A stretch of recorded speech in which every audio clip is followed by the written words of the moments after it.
Prazer estar aqui no Correio Brasiliense, né, um órgão da imprensa que representa tanto do nosso país, né, e já encarou e encaminhou tantas lutas vencedoras. É importante que continue a fazer isso, e esse encontro é um exemplo disso. Eu acho que a gente faz o encontro aqui num momento muito importante da realidade mundial. Eu não vou falar da estrutura da produção, da qualidade da produção agrícola brasileira, porque falaram aqui dois especialistas, que, aliás, eu fico muito feliz de ver, né, o Lupion aqui, fui colega do seu pai, o Irajá aqui, fui colega da sua mãe no Congresso, e a gente vê que a política é evolução, a política é um caminho, né? E todos dois tiveram ensinamentos preciosos, e hoje eu tenho certeza que honram, né, a família e os estados que representam, porque são dois grandes parlamentares do nosso país. Eu quero fazer hoje uma provocação. Eu não vou falar de estrutura, não vou falar, como eu disse, de nada da produção agrícola brasileira. Eu quero falar de futuro e de mercado, e da disputa que vai acontecer agora e no futuro sobre a questão do comércio mundial. Nós estamos vivendo um momento assim, muito fora da curva, né? Nós tivemos a posse do presidente Trump nos Estados Unidos, né? Essa posse colocou por terra duas questões fundamentais. A primeira, a luta pela questão da sustentabilidade ambiental e todos os avanços que foram feitos ao longo dos anos em protocolos internacionais e tudo mais, né? Então, a gente, de repente, está tendo uma regressão e uma política de sustentabilidade, que era algo que estava sendo cobrado de forma uníssona pelos grandes players econômicos do mundo, de repente, começa a ser questionada. E a própria questão do comércio, né, da relação comercial, da globalização, né, da questão da nacionalização ou não dos meios de produção, ou seja, a gente vivia uma realidade e essa realidade sofreu um freio de arrumação, né? Eu quero sintonizar isso na questão do Brasil e falar especificamente de um mercado, que é que eu vou fazer a provocação aqui ao Irajá e ao Lupion, para que eles possam discutir isso no Congresso. Ora, mais de 50% da produção agrícola brasileira foi exportada, né? O grande consumidor da exportação brasileira, em primeiro lugar, é a China, algo que será reforçado por conta da política tarifária do Trump e toda a relação que está sendo criada com os mercados internacionais de confronto. Ponto para o Brasil. O segundo mercado da exportação agrícola brasileira é a Europa. E a Europa, a gente vem, entre tapas e beijos, discutindo a questão da produção agrícola brasileira, né, discutindo a questão de como encarar essa questão da sustentabilidade e tudo mais. Com a política dos Estados Unidos, a Europa passa a ser, na minha visão, um atrativo a mais para o mercado brasileiro de exportação de alimentos. O que é que a gente tem como senão? A gente tem como senão a questão da sustentabilidade, porque, já que os Estados Unidos não vai exercer essa cobrança da sustentabilidade, salvação do planeta, meio ambiente e tudo mais, na verdade, acho que esse papel será exercido pela Europa, porque a Ásia também não vai cobrar isso, não está no rol de prioridades da Ásia, então nós teremos a questão da Europa. O Brasil, ele, em grandes números, usa, entre produção agrícola massiva ou utilização de agricultura familiar e tudo mais, algo em torno de 30% do seu território para produzir algum tipo de alimento, né? Mais ou menos isso, tá?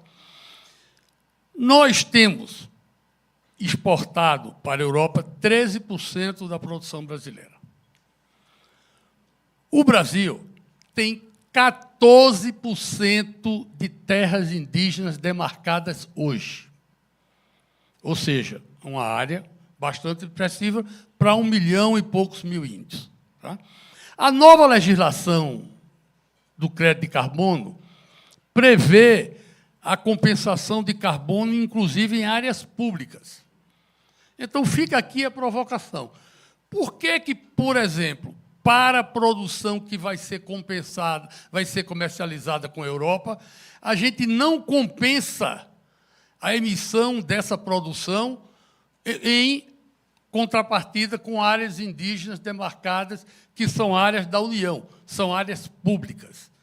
Isso faria, a grosso modo, com que toda a produção agrícola brasileira exportada para a Europa pudesse ser compensada a carbono zero, sem emissão e compensação de áreas, em tese, levantadas ou não, que foram desmatadas.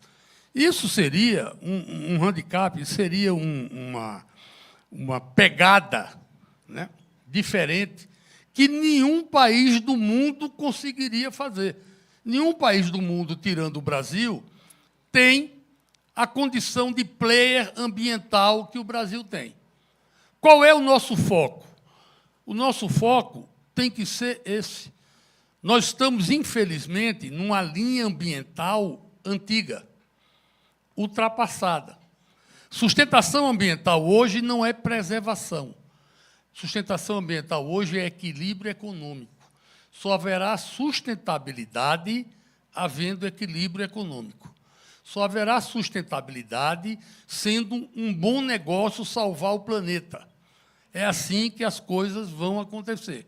Aliás, eu digo sempre que o melhor negócio do mundo para o futuro será salvar o planeta. Quem estiver contribuindo, e a ESG, uma série de medidas foram criadas, e todas as empresas grandes do mundo querem contribuir, mas não tem caminho para fazer. Então, cabe ao Brasil dar esse novo foco. Como nós somos o maior player mundial, nós temos que estar ditando essa relação econômica e não sendo punidos ou cobrados por conta do que a gente deixa de fazer. Nós temos que tomar a frente nisso tudo. E aí, Lupion e Irajá, não será o governo, não será o executivo que vai fazer isso. Porque o executivo se debate com a luta ideológica de ser ou não ser essa discussão econômica na questão ambiental. Nós estamos atrasados quanto a isso. Então, o Congresso precisa tomar a dianteira. Os órgãos de imprensa precisam tomar a dianteira. A discussão precisa ser colocada nesses termos. O Brasil, volto a dizer, é o maior player mundial da questão ambiental. E o Brasil não comanda as regras de atestação de floresta, do como deve ser feito o cálculo da questão da composição para o crédito de carbono, e a questão também das terras, que foi levantado aqui, que é algo extremamente sério. Né? E a questão não é só da atividade agrícola, ela diz também respeito à atividade industrial, porque são corroborados através de ações que começam no campo e terminam na indústria. Então, se o Brasil quer uma nova indústria no Brasil, se o Brasil quer avançar na criação de empregos de qualidade, hoje o emprego do campo já é de qualidade, né, na tecnologia, mas a indústria é um fator importante também de empregabilidade, de qualidade e de melhores salários, nós temos que enfrentar hoje esse desafio da questão de terras para estrangeiro, colocando uma decisão, fazendo uma lei muito bem feita, que evite a questão da judicialização.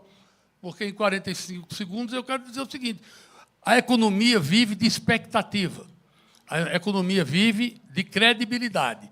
Se a gente cria uma discussão de não ter credibilidade nas decisões jurídicas, não ter credibilidade na discussão dos contratos sociais, não ter credibilidade e previsibilidade no resultado econômico do investimento, a gente não será nunca o país que a gente precisa ser, com o potencial todo que a gente tem. Então, eu quero agradecer ao Correio a oportunidade de estar aqui, de fazer essa provocação aos meus colegas, né, de Congresso e dizer o seguinte a vocês dois: a bola está com o Congresso. Nós não podemos, o governo vive tentando tapar buraco de orçamento, de uma série de coisas. A estrutura, o desenvolvimento, o planejamento estratégico do que vai ser feito no futuro começam nas leis que são feitas no Congresso Nacional, e isso precisa ser levado em frente, e isso precisa ser cobrado pela sociedade. Obrigado.